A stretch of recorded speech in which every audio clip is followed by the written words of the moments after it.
Jagannath Dhaka college Alia মাদ্রাসা ও রোকেয়া বিশ্ববিদ্যালয়ে ছাত্রদল শিবির সংঘর্ষ অর্ধশতাধিক আহত।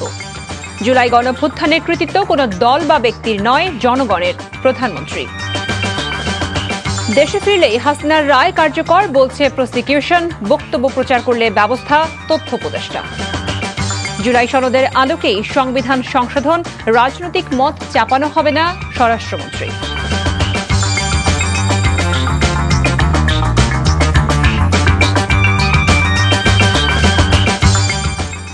আসসালামু আলাইকুম। কানিজ ফাতেমা লোপা স্বাগত জানাচ্ছি এনটিভির সন্ধ্যার খবরে। আই গ্যাস ইউনাইটেড শিরোনাম দেখছিলেন, এবারে নিয়ে যাচ্ছি পুরো খবরে। রাজধানীর জগন্নাথ বিশ্ববিদ্যালয়, ঢাকা কলেজ ও ঢাকা আলিয়া মাদ্রাসায় ছাত্রদল ও ছাত্র শিবিরের মধ্যে দফায় দফায় ধাওয়া পাল্টা ধাওয়া ও সংঘর্ষ হয়েছে। এই ঘটনায় উভয় পক্ষের অর্ধশতাধিক আহত হয়েছে। সংঘর্ষের ঘটনাকে পরস্পরকে দায়ী করেছে ছাত্রদল ও ছাত্র শিবির। পরিস্থিতি নিয়ন্ত্রণের জন্য ক্যাম্পাস এলাকায় অতিরিক্ত পুলিশ মোতায়েন করা হয়েছে। ছাত্র সংগঠনগুলোর সংঘর্ষের কারণে ক্যাম্পাস এলাকায় আতঙ্ক বিরাজ করছে। এ নিয়ে আরও জানাচ্ছেন আপেল শাহরিয়ার।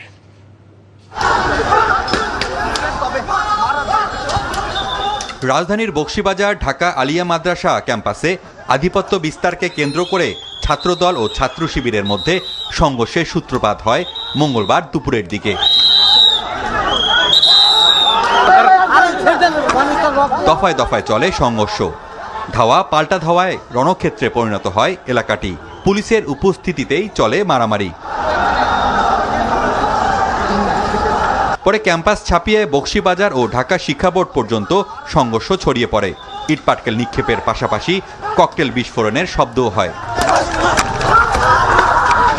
ছাত্রদল ও ছাত্র শিবিরের সংঘর্ষের ঘটনায় পরে বহিরাগতরাও যুক্ত হয়।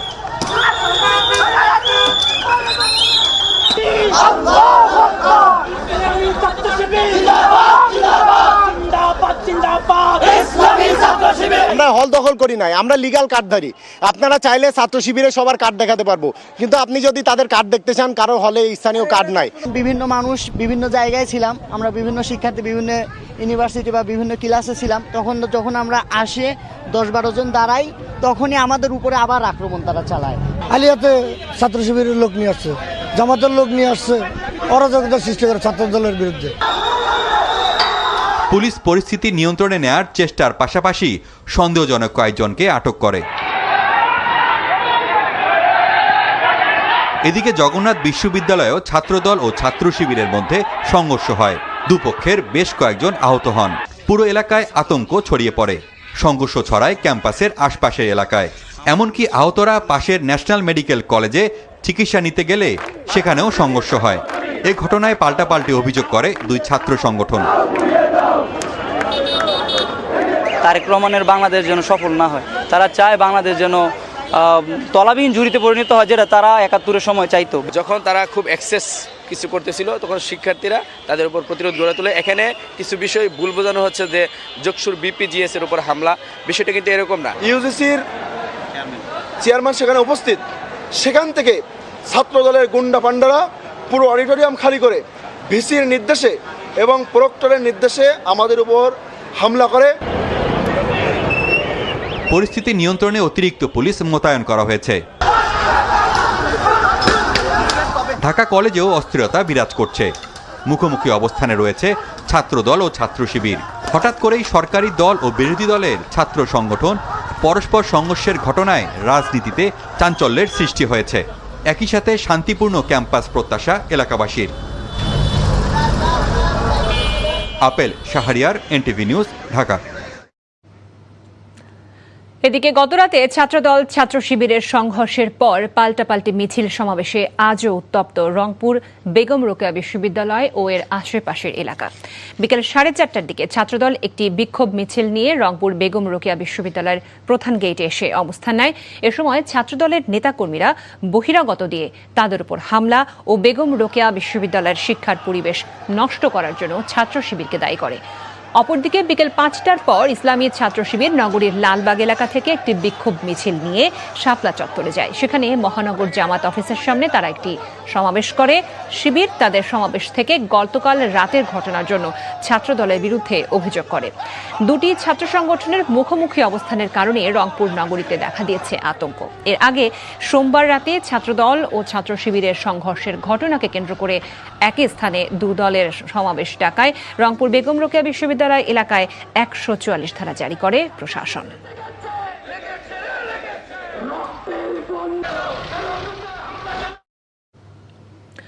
প্রধানমন্ত্রী তারেক রহমান বলেছেন, জুলাই গণঅভ্যুত্থান কোনো দল বা ব্যক্তির নয়, এর কৃতিত্ব জনগণের।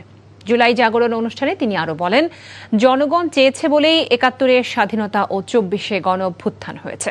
কথা বলেন চলমান গ্যাস ও জ্বালানি সংকট নিয়েও।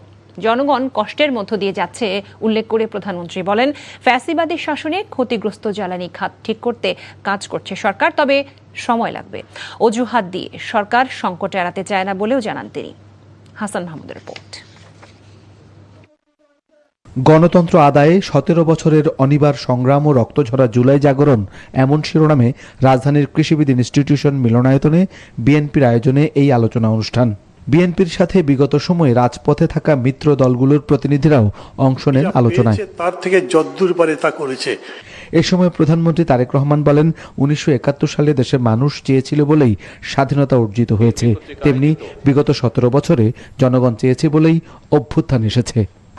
আমরা বিগত ১৭ বছর মাঠে ছিলাম। আমাদের নেতাকর্মীরা, বিএনপি হোক, তার প্রত্যেকটি অঙ্গ সহযোগী সংগঠন হোক, প্রত্যেকটি নেতাকর্মী মাঠ ছেড়ে আমরা কখনো চলে যাইনি। আমাদের সবচেয়ে বড় যেটি বিষয়, আমরা কখনোই জনগণকে একা ফেলে মাঠ ছেড়ে চলে যাইনি। এবং বিএনপি সহ এখানে উপস্থিত রাজনৈতিক নেতৃবৃন্দ মাঠে ছিলেন বলেই বাংলাদেশ সহ সারা বিশ্বে প্রতিষ্ঠিত হয়েছে যে যে স্বৈরাচার ছিল সে প্রকৃত একটি ফ্যাসিবাদী স্বৈরাচার ছিল।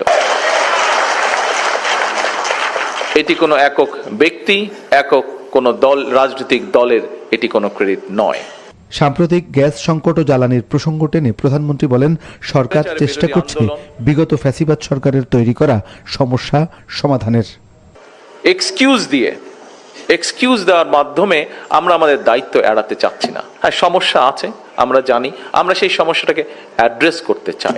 অনেকেই বলছেন যে বিভিন্ন বাসা বাড়িতে বা বিভিন্ন মিল ফ্যাক্টরিতে গ্যাস পাওয়া যাচ্ছে না, ফলে হয়তো অনেক জায়গায় অনেক মিল ফ্যাক্টরি চালানো যাচ্ছে না, অনেক বাসা বাড়িতে হয় না রান্না বান্না করা যাচ্ছে না। ইয়েস, উই অ্যাডমিট সমস্যা আছে, কিন্তু সমস্যা সমাধানের জন্য আমরা নিরন্তর কাজ করারও চেষ্টা করছি, পরিচালনা উপায়টি বের করার চেষ্টা করছি।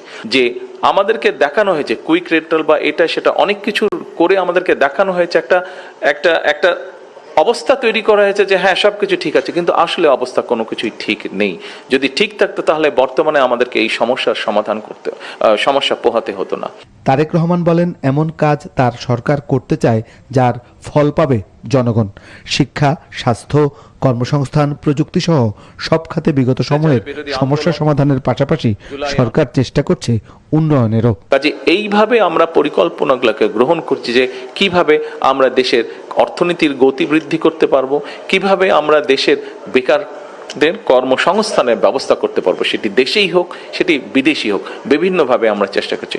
বিএনপি তার ঘোষিত রাষ্ট্র পুনর্গঠনের ৩১ দফা নিয়ে এগিয়ে চলেছে জানিয়ে সবার সহযোগিতা কামনা করেন প্রধানমন্ত্রী। Hasan Mahmud, NTV news, Dhaka.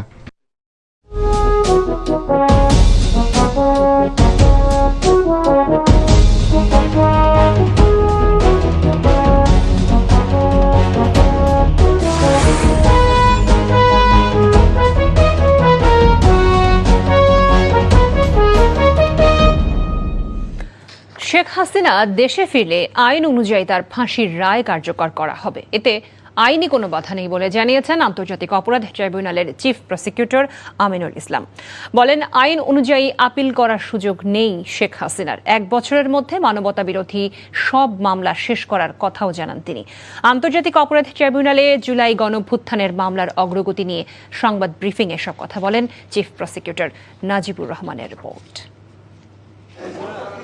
জুলাই অভ্যুত্থান ও শেখ হাসিনার বিচার সহ নানা ইস্যুতে সংবাদ ব্রিফিংয়ের আয়োজন করে আন্তর্জাতিক অপরাধ ট্রাইব্যুনাল। এ সময় সাংবাদিকদের প্রশ্নের জবাব দেন চিফ প্রসিকিউটর আমিনুল ইসলাম। পলাতক শেখ হাসিনা যে প্রক্রিয়াটি দেশে ফিরুক তার রায় কার্যকর করা হবে বলে জানান তিনি। মৃত্যুদণ্ডের রায়ের বিপক্ষে আপিল করার সুযোগ থাকছে কিনা তাও পরিষ্কার করেন তিনি। মৃত্যুদণ্ডপ্রাপ্ত একজন আসামি যদি দেশে আসে তাহলে ওই রায়টা তো কার্যকর হবে, আইন অনুযায়ী রায়টা কার্যকর হবে। মৃত্যুদণ্ডের ক্ষেত্রে আমাদের দেশে কেউ বেল পেয়েছেন নজির নাই। উনি যদি আপিল করার সুযোগ আইন অনুযায়ী থাকে আর যদি উনি আপিল করেন তাহলে আপিল নিষ্পত্তি সাপেক্ষ হবে। আর আপিল যদি তার করার এখতিয়ার না থাকে বা আপিল করার যদি আইনগত সুযোগ না থাকে তাহলে যাভাবে নিষ্পত্তি হয় সেভাবে হবে। এ সময় তিনি জানান পলাতক দণ্ডপ্রাপ্ত আসামিদের দেশে ফিরিয়ে আনা সময় সাপেক্ষ, তাই দণ্ডপ্রাপ্তদের সম্পত্তি বাজেয়াপ্ত করার প্রক্রিয়া শুরু করছে প্রসিকিউশন। মানবতাবিরোধী অপরাধের মামলাগুলো আগামী 1 বছরের মধ্যে তদন্ত ও বিচার কাজ শেষ করার লক্ষ্যের কথাও জানান আমিনুল ইসলাম। অর্থনৈতিক যে জরিমানাটা আছে সেই প্রক্রিয়াটা আমরা যাদের বিচার হয়ে গেছে সেই প্রক্রিয়াটা আমরা কিছুদিনের মধ্যে শুরু করব আশা করছি। যে যাদের সম্পত্তি বাজেয়াপ্তের আদেশ আছে অথবা যে অন্যান্য যে অনেক 1 লাখ টাকা জরিমানা 2 লক্ষ টাকা জরিমানা বা এই যে ফাইনগুলো আছে বা সম্পত্তি কনফিসকেশনের যে আদেশগুলো আছে সেইগুলো কিভাবে দ্রুত বাস্তবায়ন করা যায়, আসামি পলাতক থাকা সত্ত্বেও ওইটা করা যাবে। এই জুলাইয়ের মামলাগুলো খুব দ্রুততার সাথে আমরা ইনভেস্টিগেশন শেষ করে আমরা সম্ভাব্য আগামী 1 বছরের মধ্যে যাতে অন্তত জুলাইয়ের সমস্ত বিচার আমরা শেষ করতে পারি সেই বিষয়ে আমরা একটা কমিটমেন্ট নিয়ে আমরা ইনভেস্টিগেশন এবং বিচার কার্যে আমরা কাজ করে যাচ্ছি। এদিকে গুম ও ক্রসফায়ারের 2 মামলায় সাবেক সেনা কর্মকর্তা জিয়াউল আহসান ও তারেক সাইদকে 10 আগস্ট ট্রাইব্যুনালে হাজির করার নির্দেশ দিয়েছে আদালত। Najibur Rahman, NTV news, Dhaka. শেখ হাসিনার বক্তব্য বা এ সংক্রান্ত সংবাদ প্রকাশ ও প্রচারের উপর আদালতের নিষেধাজ্ঞা আছে উল্লেখ করে প্রধানমন্ত্রীর তথ্য উপদেষ্টা ডাক্তার জাহেদুর রহমান বলেছেন, যারা এরকম করবে তাদের বিরুদ্ধে ব্যবস্থা নেওয়া হবে। আজ সচিবালয়ে এক সংবাদ সম্মেলনে তিনি কথা বলেন। কালকে করবে এটা যদি কেউ আগাম জানায় এবং সেটা পাবলিশ করে এটা অবশ্যই আদালতের রায় ভায়োলেট করা হবে।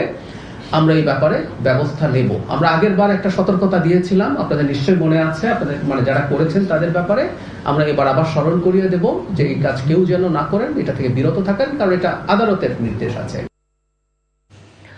আগামীকাল সকালে উদ্বোধন করা হচ্ছে জুলাই গণঅভ্যুত্থান স্মৃতি জাদুঘর। 5 আগস্ট জুলাই গণঅভ্যুত্থান দিবসের সকাল 9টায় প্রধানমন্ত্রী তারেক রহমান এই জাদুঘরের উদ্বোধন করবেন। আজ সচিবালয়ে এক সংবাদ সম্মেলনে এ তথ্য জানান সংস্কৃতি মন্ত্রী নিতাই রায় চৌধুরী। এদিন শুধুমাত্র আমন্ত্রিত অতিথি ও জুলাই গণঅভ্যুত্থানের শহীদ পরিবারের সদস্যরা সেখানে প্রবেশাধিকার পাবেন। আর পরদিন বৃহস্পতিবার থেকে জুলাই স্মৃতি জাদুঘর সর্বসাধারণের জন্য উন্মুক্ত করা হবে বলে জানান মন্ত্রী। জাদুঘর পরিদর্শনের জন্য টিকিটের মূল্য রাখা হয়েছে প্রাপ্তবয়স্কদের জন্য জনপ্রতি 50 টাকা এবং অপ্রাপ্তবয়স্কদের জন্য 20 টাকা। গণভোটের গণরায় বাস্তবায়ন করা না হলে অতীতের ফ্যাসিস্টদের মতো বর্তমান সরকারের অবস্থা হবে বলে হুঁশিয়ারি উচ্চারণ করেছেন জাতীয় সংসদের বিরোধী দলীয় নেতা ও জামায়াতে ইসলামের আমির ডাক্তার শফিকুর রহমান। দুপুরে রাজধানীর শাহবাগে জাতীয় জাদুঘরে ইসলামী ছাত্র শিবির আয়োজিত ডকু ফিল্ম প্রতিযোগিতার পুরস্কার বিতরণী অনুষ্ঠানে কথা বলেন তিনি। সালাউদ্দিন কাদেরের রিপোর্ট। জাতীয় জাদুঘরে ইসলামী ছাত্র শিবির আয়োজিত জুলাই জাগরণ ডকু ফিল্ম প্রতিযোগিতা ও প্রদর্শনী বিশেষভাবে তুলে ধরা হয় ফ্যাসিবাদী আমলে নানা নির্যাতন ও অভ্যুত্থানের স্মৃতি। অনুষ্ঠানে যোগ দেন ডাক্তার শফিকুর রহমান, মিয়া গোলাম পরোয়া সহ জামায়াত ইসলামের শীর্ষ নেতারা। অভ্যুত্থানের নানা অভিজ্ঞতা তুলে ধরে বক্তারা জানান, বৈষম্য বিলোপের যে আকাঙ্ক্ষা জনগণকে ফ্যাসিবাদের বিরুদ্ধে দাঁড় করিয়েছিল তা পূরণ করতে হবে। জামায়াত আমির ডাক্তার শফিকুর রহমান হুঁশিয়ারি দেন, সরকার সঠিক পথে না এলে অতীতের ফ্যাসিস্টের মতো পরিণতি ভোগ করতে হবে। কি হচ্ছে এগুলো? তাইলে কি জুলাইকে ভুলিয়ে দেওয়ার একটা নিরন্তর উল্টা সংগ্রাম শুরু হয়েছে? যদি সেই রকম কোনো সংগ্রাম হয়ে থাকে, আমরা মহান আল্লাহর উপর ভরসা করে বলছি, দেশবাসীকে সাথে নিয়ে এই সমস্ত কিছু ইনশাআল্লাহ তছনছ করে দেওয়া হবে। এর আগে সকালে রাজধানী সিডাবে আইআরডি আয়োজিত আজাদী সংগ্রামের পটভূমিতে জুলাই বিপ্লব নামক বইয়ের মোড়ক উন্মোচন অনুষ্ঠানে যোগ দেন ডাক্তার শফিকুর রহমান। কার্যক্রম নিষিদ্ধ আওয়ামী লীগ প্রসঙ্গে বলেন, দেশের স্বার্থে আধিপত্যবাদ ও ফ্যাসিবাদের বিরুদ্ধে যে কোনো বিষয়ে ঐক্যবদ্ধ থাকতে প্রস্তুত তার দল। আমরা এখানে কোনো ক্ষান্ত দেব না, কোনো কম্প্রোমাইজ করব না। ইয়েস, দেশের বৃহত্তর স্বার্থে যে কোনো সময় দেশের স্বার্থে যে কোনো বিষয়ে আমরা ঐক্যবদ্ধ হতে রাজি আছি। একটি পক্ষ জুলাইয়ের ইতিহাস বিকৃতি করছে বলে অভিযোগ করেন জামায়াত আমির। সালাউদ্দিন কাদের, এনটিভি নিউজ, ঢাকা। ডিসেম্বরের মধ্যে কৃষকের পূর্ণাঙ্গ তালিকা নির্ভুল ও স্বচ্ছভাবে প্রণয়নের নির্দেশ দিয়েছেন প্রধানমন্ত্রী তারেক রহমান। আর ইতোমধ্যেই কৃষি কার্ডের জন্য কৃষকদের ব্যাংক হিসাব খোলার কার্যক্রমও শুরু হয়েছে। এদিকে সচিবালয়ে প্রধানমন্ত্রী তারেক রহমানের সাথে সাক্ষাৎ করেন ঢাকা সফররত সৌদি উপপররাষ্ট্রমন্ত্রী ইঞ্জিনিয়ার ওয়ালিদ আল খেরেজি। এ সময় তিনি সৌদি সফরে ক্রাউন প্রিন্সের আমন্ত্রণের বার্তা প্রধানমন্ত্রীকে পৌঁছে দেন। আরও জানাচ্ছেন ইফতেখার রেজা। সৌদি উপপররাষ্ট্রমন্ত্রী ইঞ্জিনিয়ার ওয়ালিদ আল খেরেজির নেতৃত্বে প্রতিনিধি দলটি মঙ্গলবার সকালে পররাষ্ট্রমন্ত্রী ডক্টর খলিলুর রহমান ও স্বরাষ্ট্রমন্ত্রী সালাউদ্দিন আহমেদের সঙ্গে বৈঠক করে। পরে সচিবালয়ে প্রধানমন্ত্রীর সঙ্গেও সৌজন্য সাক্ষাৎ করেন তারা। এই বিষয়ে অলরেডি আমাদের মিশন যে সৌদি আরবে আছে জেদ্দা এরিয়াতে, তারা এটা নিয়ে কাজ করছে এবং এটা অ্যাকচুয়ালি কোনো নতুন কোনো ইস্যু না, এটা মূলত এটা একটা সেটেলড ইস্যু। তো এটা নিয়ে অলরেডি আমাদের যারা বাংলাদেশে মিশনে আছে ওরা কর্মরত আছে এবং সৌদি আরবের সাথে তারা এটা নিয়ে যোগাযোগ আছে। মাননীয় প্রধানমন্ত্রীকে ওনারা আমন্ত্রণ জানিয়েছেন, আমরা ওনাদের ক্রাউন প্রিন্সকে আমন্ত্রণ জানিয়েছি। ইনশাল্লাহ সামনে সফর হবে আমাদের দুই দেশের মধ্যে, সেটা আমরা আশা করছি। দীর্ঘদিনে আলোচিত ৭০,০০০ রোহিঙ্গার পাসপোর্ট ইস্যু নিয়েও কথা হয়েছে বৈঠকে। এর আগে সচিবালয় মন্ত্রিপরিষদ বিভাগে প্রধানমন্ত্রী তারেক রহমানের সঙ্গে সৌজন্য সাক্ষাৎ করেন মার্কিন প্রশান্ত মহাসাগরীয় নৌবহরের কমান্ডার অ্যাডমিরাল স্টিফেন টি কোহলার। বৈঠকে cooperation, affiliate readiness and training মহড়া নভেম্বরে বাংলাদেশে অনুষ্ঠিত হবে এ বিষয়ে আলোচনা হয়। ভবিষ্যতে নিয়মিত অনুষ্ঠিত রিম অব দ্য প্যাসিফিক মহড়া ও প্রশিক্ষণ কার্যক্রমে বাংলাদেশের অংশগ্রহণের প্রত্যাশা ব্যক্ত করেন কমান্ডার। এদিকে কৃষক কার্ড সম্পর্কিত এক সভায় কৃষকের অধিকার নিশ্চিত করতে যাচাই বাছাইয়ের মাধ্যমে এই কার্যক্রম বাস্তবায়ন করতেও নির্দেশ দেন প্রধানমন্ত্রী। এর আগে পানি ব্যবস্থাপনা নিয়ে বিশেষজ্ঞদের সঙ্গে মতবিনিময় করেন প্রধানমন্ত্রী তারেক রহমান। বিশেষজ্ঞরা দীর্ঘ ও মধ্যমেয়াদী পরিকল্পনা এবং জলবায়ু পরিবর্তনের প্রভাব বিবেচনায় রেখে কার্যকর পদক্ষেপ নেওয়ার সুপারিশ করেন। Iftekhar Reza, NTV news, Dhaka. খাদ্যপণ্যের অতি মূল্যে হাঁসফাঁস জনজীবন। বাংলাদেশ ব্যাংকের তথ্যে গত অর্থ বছরের এপ্রিল জুনে গড় মূল্যস্ফীতি দাঁড়িয়েছে 9.21%। ভোক্তাদের দাবি, এমন দাম বৃদ্ধির কারণে নিম্নবিত্তের জীবনধারণই বড় দায়। সরকারের ঢিলে ঢালা নজরদারির সুযোগে সিন্ডিকেট মাথা চারা দিয়ে উঠেছে বলে জানিয়েছেন বাজার বিশ্লেষকরা। এ নিয়ে দেখুন সেলিম মালিকের রিপোর্ট। গত 4 বছর ধরে দেশের মধ্য ও নিম্নবিত্তের জীবনযাপন অসহনীয় হয়ে উঠছে। সিপিডির গবেষণায় দিন দিন দাম বৃদ্ধির কারণে 100 টাকা আয়ের প্রায় 60 টাকায় খাবার কিনতে বাধ্য হচ্ছেন তারা। এমন বাস্তবতায় খাদ্য নিরাপত্তাহীনতায় রয়েছে দেশের প্রায় 30% মানুষ। জুলাই মাসের প্রথম সপ্তাহে যে কাঁচামরিচের দাম ছিল কেজি প্রতি 100 থেকে 150 টাকা, তা এখন বিক্রি হচ্ছে 300 টাকার বেশি দরে। আগে কিনতাম 110 টাকা, আর আজকে হলো 140 টাকা। মানুষ খুবই বিরক্ত, মানুষ খুবই অসহ্য হয়ে যাচ্ছে এই বাজার মূল্যের কারণে। আজকে আমার মেয়ের অনার্সের 2য় বর্ষের ফর্ম ফিল আপ যে করবো, সেই টাকা জোগাড় করতে, বাজার খেয়ে সে টাকা জোগাড় করতে আমরা হিমশিম খেয়ে যাচ্ছি। কেন্দ্র ব্যাংকের ইনফ্লেশন ডাইনামিক ইন বাংলাদেশ শীর্ষক প্রতিবেদন বলছে 2025-26 অর্থ বছরের শেষ প্রান্তিক অর্থাৎ এপ্রিল থেকে জুনে আগের প্রান্তিকের তুলনায় 0.41% বেড়ে গড় মূল্যস্ফীতি দাঁড়িয়েছে 9.21%। একই সময় খাদ্য মূল্যস্ফীতি বেড়ে হয়েছে 8.7%। বড় আকারে বেড়েছে খাদ্য বহির্ভূত মূল্যস্ফীতিও। সেই পরিবহনের চাঁদাবাজি আগেও ছিল, এখনো আছে, প্রতি পদে পদে, এবং এই লুটপাট তন্ত্রের মধ্যে আসলে এফেক্ট করছে আমাদের এই জনগণ। পোশাক কেনা, তারপরে যে বাড়ি ভাড়া, ট্রান্সপোর্টেশন কস্ট, ওগুলো কিন্তু সবকিছু বেড়েছে। যার ফলে যেটা সবচেয়ে বড় সমস্যা হয়েছে, আপনি ব্যাংকে গিয়ে খোঁজ করে দেখেন যে ব্যাংকে কিন্তু এই যে যারা ক্ষুদ্র সঞ্চয় করতেন, এই সঞ্চয় কিন্তু তারা ভেঙে খাচ্ছেন। বিশ্লেষকরা বলছেন সিন্ডিকেট দূর করে বাজারে স্থিতিশীলতা ফিরিয়ে আনতে সরকারকে আরো তৎপর হতে হবে। যে ব্যবসায়ীরা এইগুলো কারচুপি করছে, এটা আমরা জানি সবাই, তাহলে সেই ব্যবসায়ীর বিরুদ্ধে কঠোরতম আইন প্রয়োগ করতে হবে। আইন আছে, কিন্তু আইন প্রয়োগ যদি না হয় তাহলে তো ব্যবসায়ীরা আপনার এগুলো করবে। বাংলাদেশ পরিসংখ্যান ব্যুরোর 2022-এর জরিপে দেশে দারিদ্র্যের সীমার নিচে বাস করছে প্রায় 3.18 লাখ মানুষ। তবে 2025-এ প্রকাশিত বিশ্বব্যাংকের হিসাবে এই সংখ্যা প্রায় 3.90 লাখ। 4 বছর ধরে মজুরি বৃদ্ধিটা কম, কিন্তু মূল্যস্ফীতিটা বেশি। তো এই কারণে অনেক নতুন মানুষ তারা এই দারিদ্র্যসীমার নিচে চলে আসছে। সেলিম মালিক, NTV নিউজ, ঢাকা। অস্ট্রেলিয়ান পেসারদের পাতা ফাঁদে পা দেওয়া যাবে না, লুজ বল পেলেও শর্ট খেলায় হবে সাবধানী, প্রয়োজনে বল ছেড়ে খেলতে হবে। অস্ট্রেলিয়ায় টেস্ট খেলতে যাওয়া ব্যাটারদের জন্য এমনটাই পরামর্শ দিয়েছেন সাবেক ওপেনার হান্নান সরকার। অজিদের মাটিতে ম্যাচটা শেষ দিন পর্যন্ত টেনে নেওয়াটাই বাংলাদেশের জন্য চ্যালেঞ্জিং হবে বলে মনে করেন তিনি। মমিনুর রিপনের রিপোর্ট। 2003 সালে প্রথমবার অস্ট্রেলিয়ার মাটিতে টেস্ট সিরিজে ব্যাট হাতে দলের সেরা পারফর্মার ছিলেন তৎকালীন তরুণ ওপেনার হান্নান সরকার। ডারউইন টেস্টে ম্যাকগ্রা গ্লিসপিদের সামনে দাঁড়াতে না পারলেও পরের টেস্টে 2 ইনিংসেই 50 তুলে নিয়েছিলেন হান্নান। বর্তমানে কোচিং ক্যারিয়ারে যুক্ত থাকা এই সাবেক ওপেনার জানালেন সেখানে তার অভিজ্ঞতার কথা। আমি এখানে যে 250 করেছিলাম, আমি যদি আপনি বোলিং আমার রানের অ্যানালাইসিস করেন সেখানে দেখবেন আমি ম্যাক্সিমাম রান করেছিলাম স্পিনের এগেনস্টে। পেস বলের এগেনস্টে আমি খুব বেশি রান করিনি, কারণ আসলে শর্টস খেলাটা খুব চ্যালেঞ্জিং ছিল।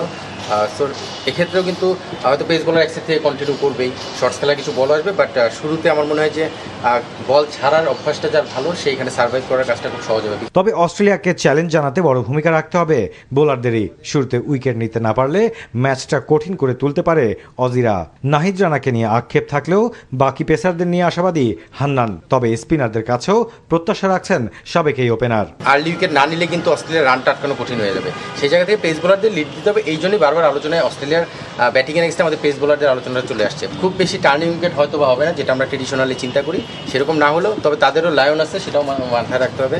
সো সেই জায়গা থেকে স্পিনাররাও এখানে খুব ইম্পর্টেন্ট রোল প্লে করতে পারে এই টেস্টে। এদিকে ডারউইনের পুরো দল নিয়ে অনুশীলন করেছে বাংলাদেশ। 5 আগস্ট পর্যন্ত টানা অনুশীলনের পর 3 দিনের একটি প্রস্তুতি ম্যাচ খেলবে নাজমুল হোসেন শান্তর দল। ওয়ার্ল্ড টেস্ট চ্যাম্পিয়নশিপের অংশ হিসেবে 2 টেস্টের প্রথম ম্যাচে 13 আগস্ট মুখোমুখি হবে অস্ট্রেলিয়া ও বাংলাদেশ। Mominur Ripon, NTV news, Dhaka. ক্রিকেটের আরও খবর। ভবিষ্যতে জাতীয় দলের কোচ হওয়ার ইচ্ছা প্রকাশ করেছেন ইংল্যান্ডের সাবেক টেস্ট অধিনায়ক বেন স্টোকস। এই সংক্রান্ত একটি প্রতিবেদন প্রকাশ করেছে BBC. For the love of cricket পডকাস্টে স্টোকস বলেন, খেলোয়াড়ি জীবন শেষ হওয়ার আগেই তিনি লেভেল 3 কোচিং সম্পন্ন করছেন, যাতে অবসরের পরই কোচিংয়ে যুক্ত হতে পারেন। স্টোকসের ভাষায়, ইংল্যান্ড জাতীয় দলের কোচ হওয়ার সুযোগ পেলে সেটি হবে তার জন্য বড় অর্জন। একই সাক্ষাৎকারে তিনি হ্যারি ব্রুককে টেস্ট অধিনায়ক না করায় বিস্ময় প্রকাশ করেন এবং জো রুটকে আবারও অধিনায়কত্ব দেওয়ার সিদ্ধান্ত নিয়ে উদ্বেগের কথাও জানান। 2022 সাল থেকেই ইংল্যান্ডের টেস্ট দলের নেতৃত্ব দেওয়া স্টোকস গত জুনে হঠাৎ আন্তর্জাতিক ক্রিকেট থেকে অবসরের ঘোষণা দেন। খবর শেষ করছি, তবে যাবার আগে আই গেস ইউনাইটেড শিরোনামগুলো জানিয়ে দিচ্ছি আরও একবার। জগন্নাথ, আলিয়া, ঢাকা কলেজ ও রোকেয়া বিশ্ববিদ্যালয়ের ছাত্রদল শিবির সংঘর্ষ, অর্ধশতাধিক আহত। জুলাই গণঅভ্যুত্থানের কৃতিত্ব কোনো দল বা ব্যক্তির নয়, জনগণের, প্রধানমন্ত্রী। দেশে ফিরলেই হাসিনার রায় কার্যকর বলছে প্রসিকিউশন, বক্তব্য প্রচার করলে ব্যবস্থা, তথ্য উপদেষ্টা। জুলাই সনদের আলোকেই সংবিধান সংশোধন, রাজনৈতিক মত চাপানো হবে না, স্বরাষ্ট্রমন্ত্রী। এই ছিল সন্ধ্যার খবরে। এই খবরের ভিডিও সহ আপডেট জানতে ভিজিট করুন NTV অনলাইন www.ntvbd.com। এছাড়াও NTVর জনপ্রিয় সব অনুষ্ঠান ও খবরের আপডেট জানতে ভিজিট করুন আমাদের ইউটিউব ও ভেরিফাইড ফেসবুক পেজ। রাত 10:30টায় রাতের খবর দেখার আমন্ত্রণ জানিয়ে বিদায় নিচ্ছি। সবাইকে ধন্যবাদ এতক্ষণ সাথে থাকার জন্য।